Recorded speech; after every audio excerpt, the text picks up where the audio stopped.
Hai kawan-kawan pendakian gunung, kembali lagi bersama saya Jaka.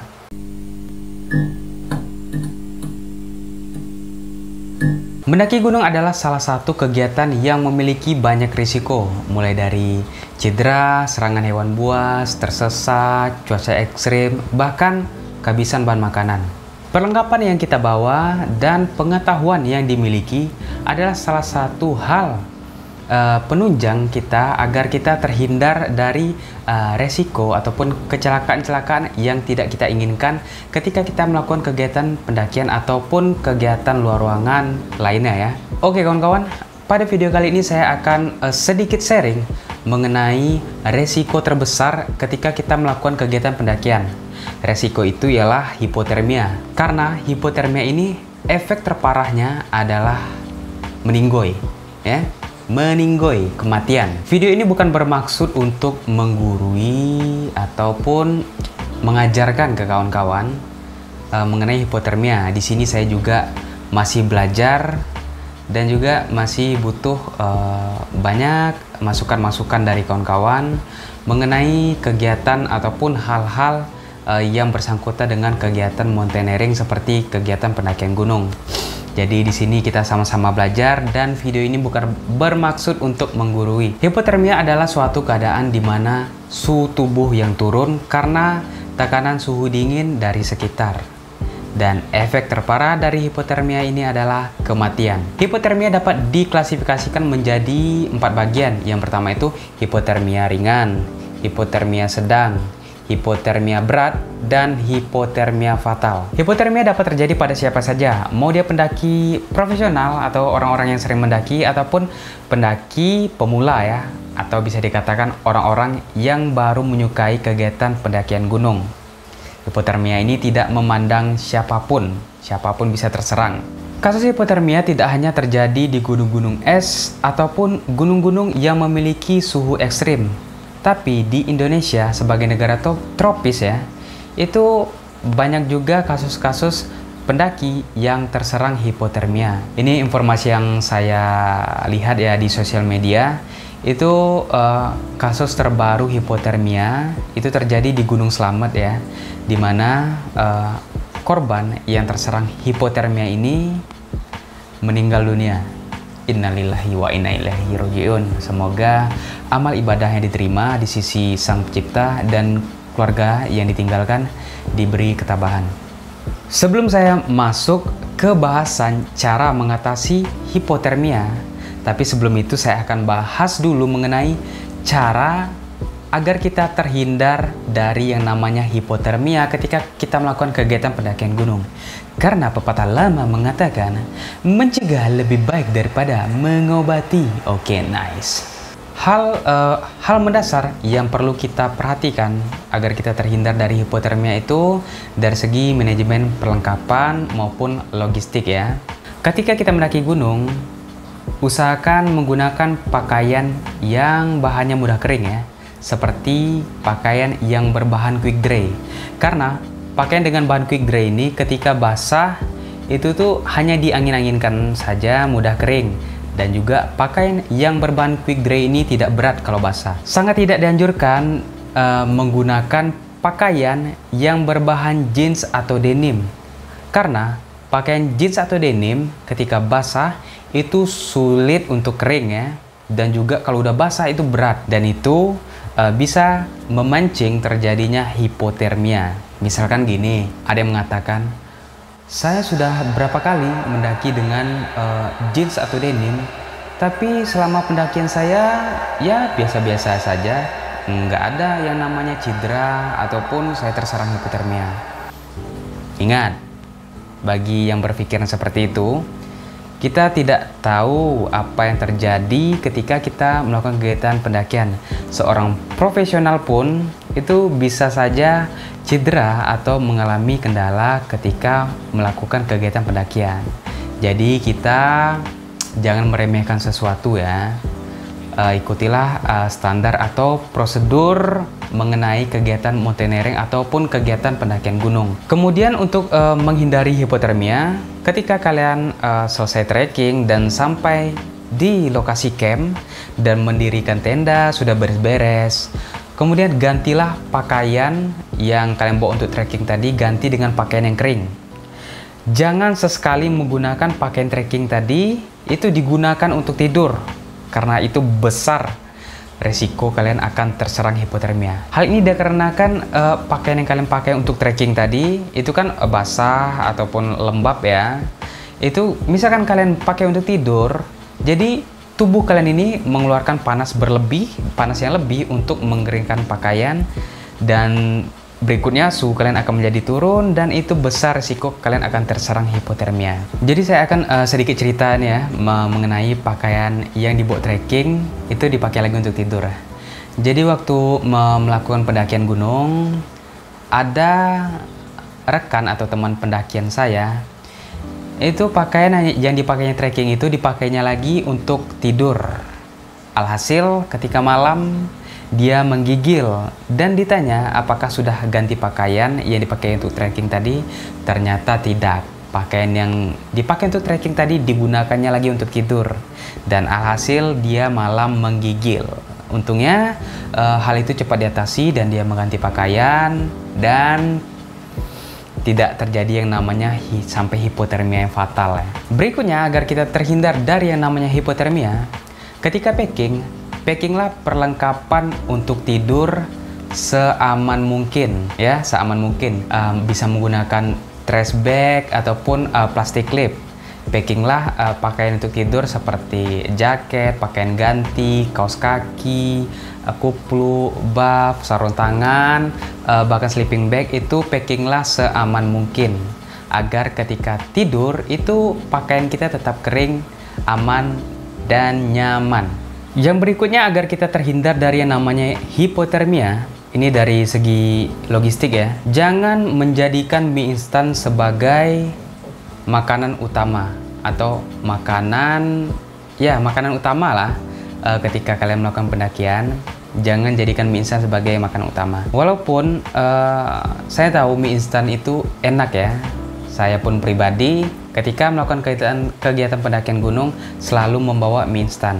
Tapi jangan jadikan mie instan sebagai makanan utama ketika kalian mendaki gunung. Karena mendaki gunung itu kan membutuhkan banyak energi. Bawalah makanan-makanan yang mengandung energi. Misalnya kalian ada budget lebih nih ketika belanja logistik, itu bisa kalian selipkan daging ataupun buah-buahan. Tapi ingat, jangan jadikan mie instan sebagai makanan utama, walaupun enak. Berikutnya, agar kita terhindar dari yang namanya hipotermia, ketika kita mendaki gunung, itu apalagi di musim penghujan ya, musim penghujan, jangan lupa bawa raincoat atau ponco, karena raincoat atau ponco ini bisa meminimalisir kita terserang hipotermia. Misalkan lagi hujan, kita bisa menggunakan raincoat. Jadi pakaian yang di dalam kita, yang walaupun kotor tuh, kita pakai untuk trekking itu kotor, setidaknya tidak basah terlalu banyak ya. Berikutnya, agar kita terhindar dari yang namanya hipotermia, gunakan perlengkapan standar pendakian untuk menahan suhu tubuh kita, agar suhu tubuh kita tetap hangat ya. Gunakanlah sarung tangan, kaos kaki, kuplu, ataupun jaket yang dirancang memang untuk kegiatan pendakian gunung. Perlengkapan-perlengkapan ini tidak perlu mahal ya, yang penting sesuai fungsinya. Sekarang brand-brand outdoor lokal sudah mulai banyak, dan itu pun spesifikasinya sudah bagus-bagus. Tidak perlu mahal, tapi yang penting fungsinya. Tadi kan saya membahas mengenai cara agar terhindar dari hipotermia. Berikutnya ini saya akan membahas mengenai cara mengatasi hipotermia. Misalkan ada tetangga tenda kalian atau teman kalian yang terserang hipotermia. Misalkan ada nih teman kalian yang terserang hipotermia. Yang pertama itu kalian cek pakaiannya. Cek dulu apakah pakaian yang dipakainya untuk trekking tadi, seperti yang saya bilang tadi, pakaian untuk dipakai trekking tadi digunakannya lagi untuk tidur. Misalkan pakaian trekkingnya tadi digunakan untuk tidur, oke, segera ganti dulu ya, ganti semuanya, atas sampai bawahan tuh ganti semuanya. Oke, setelah itu kita lakukan ya, setelah pengecekan pakaiannya tadi, setelah diganti, kemudian kalau ada thermal BV, blanket aluminium atau aluminium foil, itu tuh lapisi tubuh korbannya Ya, lapisi dulu dengan thermal, lapisi. Setelah lapisi, kemudian baru kalian lapisi lagi dengan sleeping bag. Sleeping bagnya ini tentunya harus sleeping bag yang memang kering, jangan lembab atau basah. Oke, setelah step itu kita lakukan, setelah melapisi dengan sleeping bag, kemudian kita transfer suhu tubuh kita ya. Bisa kita menggosokkan tangan, menempelkan di leher, gosokkan, menempelkan di pipi, di kening.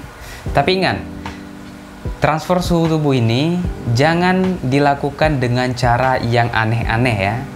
Jangan dilakukan dengan cara yang aneh-aneh. Oke, setelah step itu kita lakukan, kemudian berikanlah si korban ini atau si pasien ini dengan minuman-minuman yang mengandung kalori yang tinggi seperti madu, minuman hangat madu, minuman jahe, coklat panas, ya minuman yang mengandung kalori yang tinggi agar bisa menstabilkan lagi suhu tubuh si pasien ini ya. Setelah step-step itu kita lakukan, mudah-mudahan pasien hipotermia ini dapat kembali dengan normal, suhu tubuhnya dapat stabil lagi. Oke, tadi setelah saya membahas mengenai cara agar terhindar dari hipotermia dan cara menanggulangi hipotermia, ini berikutnya saya akan sharing pengalaman saya pribadi yang terserang hipotermia. Ini peristiwa ini terjadi di tahun 2012, itu tepatnya di Gunung Dempo, di mana waktu itu saya masih duduk di bangku sekolah dan melakukan ekspedisi ke Gunung Dempo. Itu setelah trekking ini dengan pengetahuan mountaineering yang masih sangat minim ya. Trekking, berhentilah kami di udah vegetasi Dempo ya, vegetasi pohon centigi. Itu kira-kira mungkin di ketinggian 2000-an lebih ya. 2700 atau 2500. Itu hari sudah malam dan di tempat kami berhenti itu tuh tidak ada yang namanya spot untuk mendirikan tenda karena itu kemiringannya tidak memungkinkan untuk mendirikan tenda. Jadi karena cuaca sudah malam dan penerangan kami pada saat itu kurang, kami berhenti dan bisa dikatakan bentang alam atau ngecamp di situ. Itu kami tidak bisa mendirikan tenda walaupun kami buat tenda ya. Jadi cara mengatasinya, kami lapisi bagian atas pohon centigi itu dengan layering luar tenda dan kami bentang matras di bawahnya. Pada saat pendakian itu saya tidak membawa sleeping bag, saya tidak menggunakan jaket standar pendakian. Pada saat itu saya hanya menggunakan untuk penghangatan tubuh ya. Saya hanya membawa kain sarung dan juga jaket hoodie. Jaket hoodie bukan jaket yang dipergunakan untuk mendaki gunung. Jadi kami terpaksa bentang alam itu sekitar jam 3 atau jam 2 ya subuh. Itu karena tidak menggunakan sleeping bag, karena kami tidak juga mendirikan tenda, itu kan angin masuk dan suhu udara waktu itu sangat dingin ya. Itu saya menggigil. Jadi saya tidak bisa tertidur dengan lelap ya, tidur bangun. Orang bilang itu namanya tidur ayam. Itu air mata saya sudah mulai menetes, tidak tahu, pokoknya pikiran udah kemana-mana karena kondisinya dingin. Tapi untungnya sampai pagi saya bisa melewati itu. Tapi jangan ditiru ya, karena itu berbahaya. Saya berpikir, kok bisa saya bertahan dengan kondisi cuaca yang dingin tanpa menggunakan sleeping bag dan tanpa menggunakan pokoknya spesifikasi standar pendakian jauh dari itu ya. Jadi waktu sekolah itu saya tinggal di daerah bisa dikatakan daerah ini Bukit Barisan, dimana ketika malam itu daerah saya itu cukup dingin. Itu kalau ketika malam suhunya bisa 15, 14, 13. Jadi mungkin karena badan saya sudah sedikit terbiasa dengan suhu yang dingin atau cuaca yang dingin. Jadi waktu ketika pendakian ke Dempo itu tuh sedikit bisa menahan walaupun rasanya tersiksa ya. Tapi ingat, itu jangan ditiru karena itu bukan keren ya. Itu resikonya sangat besar karena itu bukan keren. Bukan, wah bisa ya daki tanpa menggunakan sleeping bag, tanpa jaket, tapi tetap aman, tetap selamat. Itu bukan keren, itu bodoh namanya. Oke, itu tadi sharing saya mengenai hipotermia. Di sini saya juga masih belajar ya. Jika kawan-kawan memiliki informasi ataupun pengalaman mengenai hipotermia di gunung, bisa kita sharingkan di kolom komentar. Terima kasih kawan-kawan, bye-bye.